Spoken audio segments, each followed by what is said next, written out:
Jason thought he had finally found his soulmate, the woman who made him believe in family again. But one test, one line of DNA, shattered that illusion forever. What happened next forced Dr. Phil to stop recording mid-show, because some truths are too devastating to process live. A love story turned inside out. Two people brought together by fate, only to discover they were bound by blood. This isn't a story about romance. It's a story about identity, betrayal, and the cost of secrets buried too deep. The studio lights glared against the glossy floor, reflecting two nervous smiles that were about to vanish forever. Jason and Lily sat side by side on the famous Dr. Phil stage, holding hands, hearts racing. They thought today was about celebrating trust, testing commitment, and sharing a love story that had inspired thousands online. The topic was simple: trust, tests, and the future of love. The couple had agreed to take part in a fun DNA compatibility segment, the kind that usually ended with laughter and happy tears. But this time, when the white envelope was handed to Dr. Phil, something changed.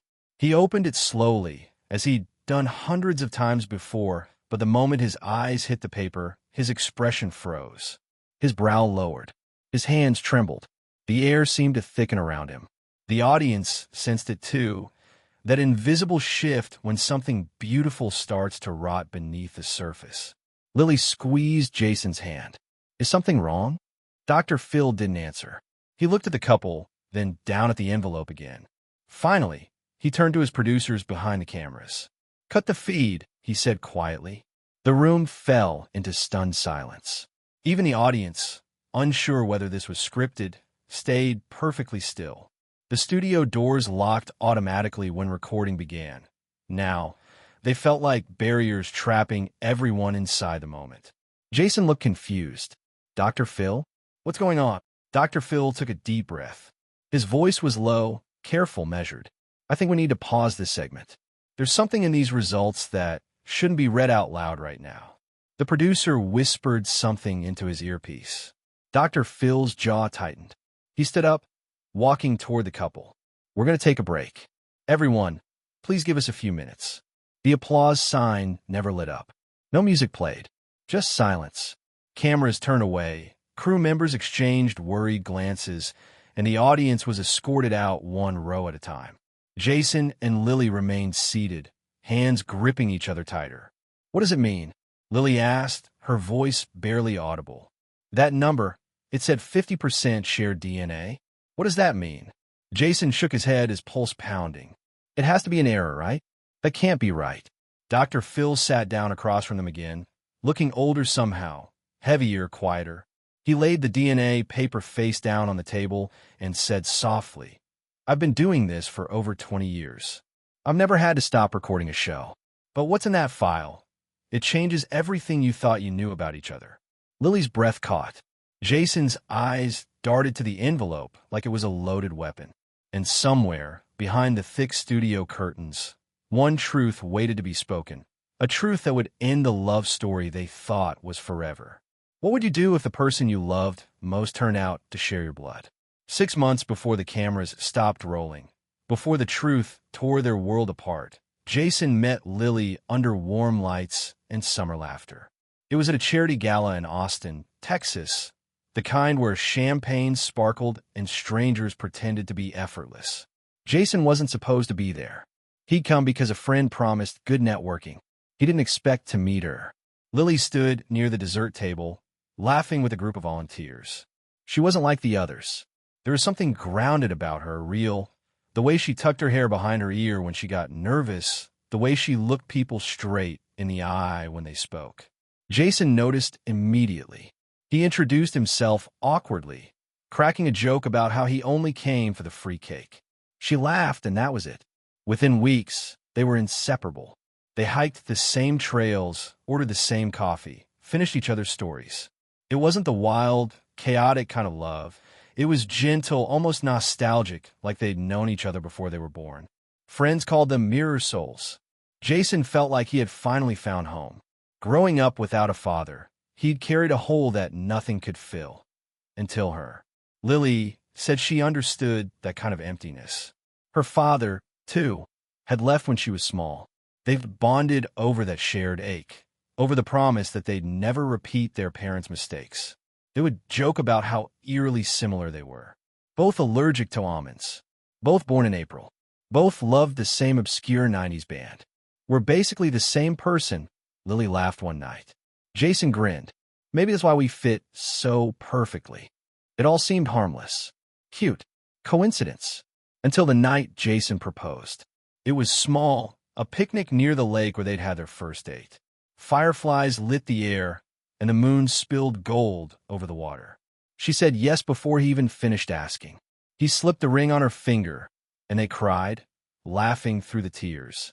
When they told her mother the next day, there was joy, but something else too. A flicker in her eyes. It came and went so fast Jason might have missed it if he hadn't been watching. Her mother, Claire, hugged them tightly, but her hands trembled. "You two really love each other, don't you?" she asked softly. Lily smiled. More than anything. For a split second, Claire's expression shifted. Not happy, not sad. Something in between. She stepped back, forcing a smile.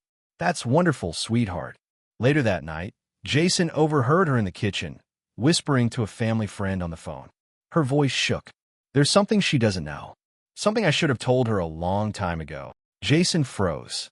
His instincts flared, but he told himself it was nothing, just pre-wedding nerves. But deep down, a strange unease began to take root. Because sometimes, when something feels too perfect, it's not magic. It's a warning. As weeks passed, the tension grew in ways neither could name. Lily's mom avoided questions about her past. Jason's mother, Denise, brushed off any talk of his father with clipped answers. Two families, both wrapped in silence, and the couple in the middle, blind to what connected them. Still, love makes us believe what we need to. It blinds us with its comfort, numbs us with its warmth. They told each other they'd never let secrets destroy them. But what they didn't realize, those secrets were already sitting at their table. And soon, they'd be face to face with the truth that would make them question everything, even the meaning of love itself. Some coincidences aren't coincidences at all. How much of love is fate? And how much is history repeating itself? 3 weeks before the taping, Jason sat on the edge of his mother's couch, a stack of papers spread across the coffee table. Wedding logistics, caterers, guest lists, color themes. His mom, Denise, smiled faintly, but her eyes kept drifting to the window. "Mom," Jason said, "you okay?" She nodded quickly, too quickly. "Just tired, baby. Long week." But her voice was off, distant, hollow. Jason brushed it off. She'd always been protective of her past, especially about his father. Whenever he asked, she'd say the same thing. "He left before you could walk." That's all you need to know. Lily was going through something similar on her end. Her mom, Claire, avoided every question about her father.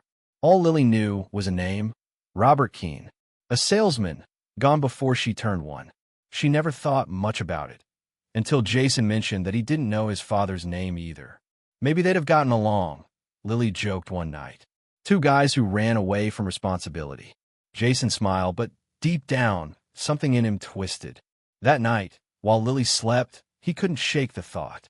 He got up, pulled his laptop closer, and typed something into a search bar. Robert Keene, Texas, 1980s. Nothing came up, just old property records and one blurry mugshot that didn't match the age. He shut it down, convincing himself it didn't matter. But sometimes, truth has a way of creeping toward you no matter how hard you try to look away. A week later, they received a call from the Dr. Phil show. A producer, cheerful and persuasive, told them about an upcoming episode called Finding Family Through Love. It was supposed to highlight couples who overcame difficult childhoods to build stronger relationships. They wanted Jason and Lily to share their story. Two souls who found each other despite the odds. It sounded perfect. It sounded like closure. The producer mentioned they'd be doing a light DNA compatibility test. Not for paternity, just ancestry. A fun gimmick. Jason hesitated. "We're not really into that stuff," he said. But Lily grinned. "Why not? Maybe we'll find out we're like long-lost royalty or something." They laughed. It felt harmless. Harmless, until the producers started digging deeper. Standard background checks were routine for the show. But this time, the data pulled up something strange. The researcher flagged 2 birth certificates from the same state. Different mothers, different dates, but the same father's name. Robert Keene. The same handwriting, the same signature. One in Dallas, Denise Keene. One in Austin, Claire Keene. The staff member thought it was a coincidence at first, but when she saw the birth dates, exactly 2 years apart, her chest tightened. She double-checked with the National Paternity Database. The cross-match hit instantly. Jason and Lily weren't just 2 names in a love story. They were 2 halves of a family that had never known each other existed. The next morning, Dr. Phil's head producer knocked on his office door, holding the file like it was a bomb. "Sir, we need to talk." Dr. Phil read the papers slowly, his brow furrowing with every line. When he got to the DNA pre-check results, he set the file down. His first words were quiet, steady, but heavy. "Stop the cameras before we go live." The team froze. "Sir." He looked up, his voice harder this time. "Stop." Recording. Hours later, as the audience filled the seats and Jason and Lily smiled under the bright stage lights, Dr. Phil knew what sat inside that envelope. He knew what they didn't. He'd seen heartbreak on his stage before. Lies, betrayals, confessions. But this one was different. This wasn't about cheating or trust. This was about blood. As the couple held hands, laughing nervously about their fun little test, Dr. Phil hesitated before opening the envelope. The truth waited inside, written in sterile black ink. 1 line, 1 percentage, 50% shared DNA. And in that moment, his face changed. 1 name, 2 families, 1 devastating connection. He closed the envelope, his voice shaking for the first time in years. "We'll take a break," he said. "Sometimes, fate doesn't bring people together. It exposes the ties that were never meant to cross. Should the truth always be told, even when it destroys love?" The studio had gone silent, the kind of silence that feels alive, heavy, pulsing. The audience was gone now. Cameras stood still, red lights dimmed. The only sound left was the low hum of the overhead fixtures.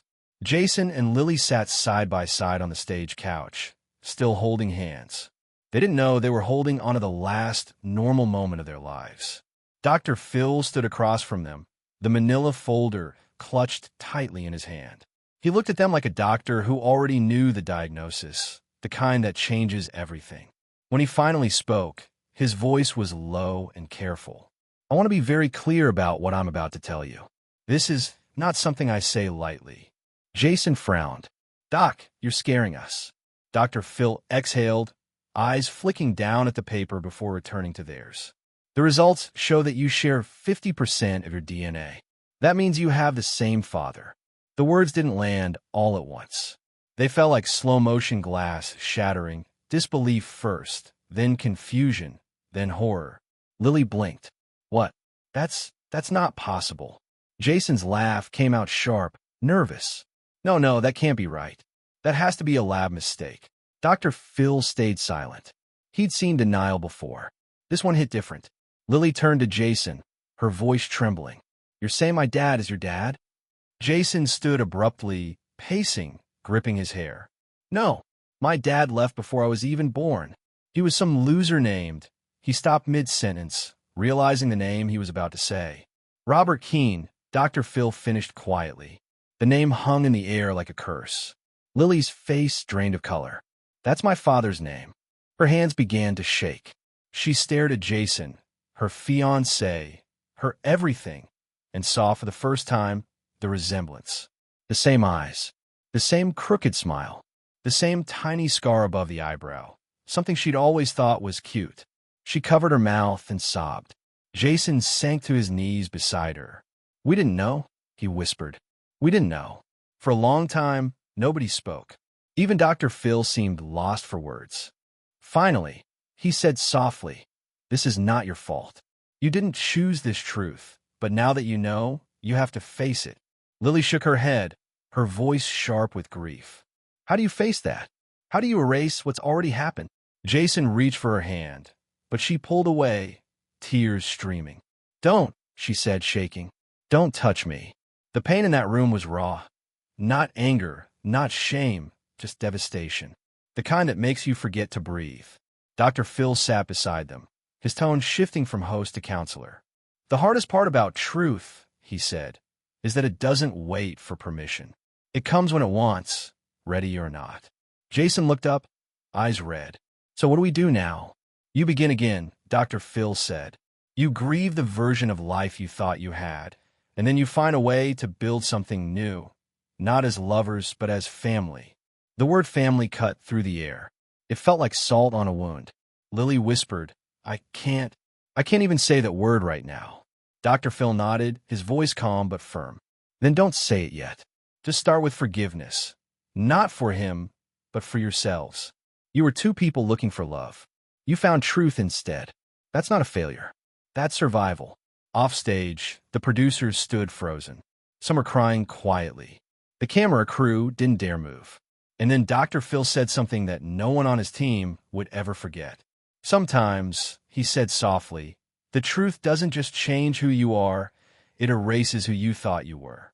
Lily stared at Jason through tears, whispering, Who are we now? Before Dr. Phil could answer, a producer appeared in the doorway, pale-faced. Dr. Phil, there's someone here who says he's their father. Robert Keene. Dr. Phil's head turned sharply. He looked at the couple, both frozen in shock.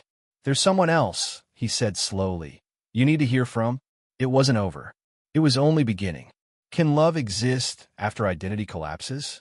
The door at the back of the studio creaked open. The sound sliced through the stillness like thunder.